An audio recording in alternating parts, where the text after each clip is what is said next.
গড় খাম কররাম, গড় খাম করতে করতে একটু বইসলাম আরই, বইয়া জিরারাম আর মোবাইলটা আতো লইসলাম। এখন একটা বাইর কমেন্ট দেখলাম, কমেন্টে একটা ভাই আমারে কইরা আমি নাকি সিলেটি ভাষা ট্রেনিং দিয়ে আইছি। এ বেটা এই, আমি সিলেটি ভাষা ট্রেনিং দিতাম কিতার লাগি? হুম? আমি অরিজিনালি সিলেটি, আমি কুলাউড়ার ফুরি। আমি কিতার লাগি ট্রেনিং দিতাম? ট্রেনিং তো দেশ তোমরা।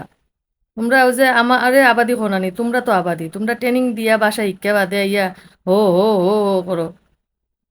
আদা সিলেটি, আদা হইছে অন্য জায়গার। হুম। এখন কত হইছে এইকার না, কত হইছে আবাদি টাবাদি খোয়া যাইতো না, আর আমি হইছে ট্রেনিং দিই না। ঠিক আছে, আমি ট্রেনিং দিয়ে আমি বাসা শিখছি না। আমি অরিজিনালি আমি জন্মগতই সিলেটি, এখান বুঝতে হইব। বুঝছো? আর হইছে ফিল্টার, সিলেটি ফুরিনতে বলে ফিল্টার মারো, খানো ফিল্টার মারছি? ও ফিল্টার নি, ফিল্টার নি। কুলাউড়ার ফুরিন অরিজিনালি সুন্দর, সিলেটি ফুরিন অরিজিনালি সুন্দর, এটা প্রাকৃতিকভাবে সুন্দর। এটা কোনো ফিল্টার মারুন না। ফিল্টার মারি, মারতাম না কি তাহলে কি মারি? কিন্তু এই দেখ, অরিজিনালি ফেস দেখো, অরিজিনালি ফেস একটা আমার, কোনো ফিল্টার নাই। ফিল্টার আছে? কোনো ফিল্টার নাই। তো হুদাই আজাইরা ফেসাল করো কিতার লাগি ন? হুম। বালা লাগে না?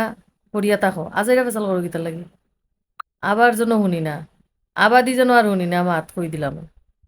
বুঝছো?